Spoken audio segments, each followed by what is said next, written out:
Look at this man. This picture is actually quite apt because he is one of the longest serving presidents, Omar Al Bashir, and has been ousted and arrested. Well, the military has taken charge of the country, with Defense Minister General Awad Mohammed Ahmed Ibn Auf set to lead a 2-year transitional government before paving way for an election. The country has also been placed on a 3-month curfew, with its borders and airspace remaining shut.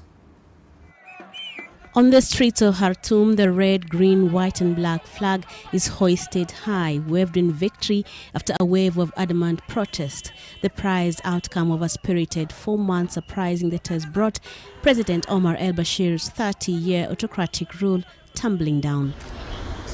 The downfall was triggered by his government's attempt to raise the price of bread as well as fuel and cash shortages. Residents of Khartoum have over the past week staged a sit-in protest outside the country's defense ministry, calling for the removal of the president.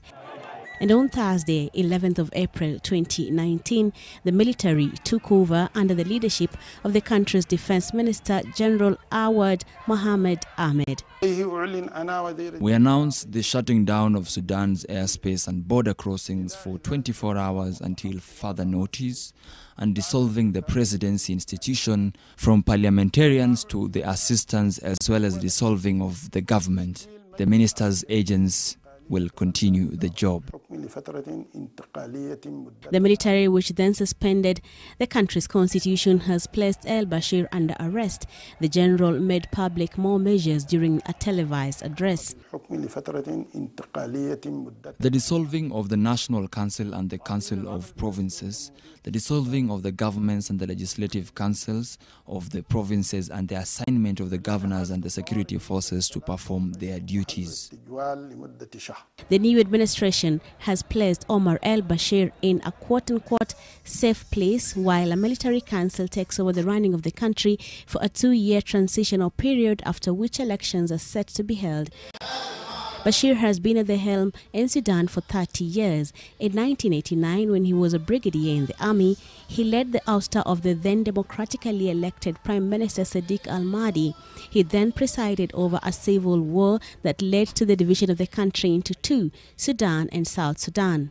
His rule also witnessed the Darfur conflict that left tens of thousands dead and 2.5 million people displaced. Those episodes earned him an indictment by the International Criminal Court and subsequent warrants of arrest in 2009 and 2010. The arrest warrants led to an international travel ban. However, Bashir has made a diplomatic visit to Kenya during the promulgation of the 2010 Constitution.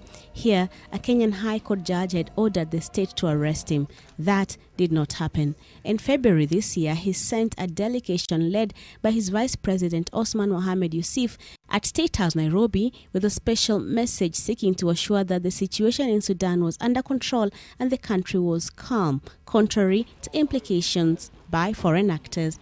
This was among his actions of reaching out to other states in the region. He also made visits to Egypt, Saudi Arabia, and South Africa. Brenda Wanga, NTV.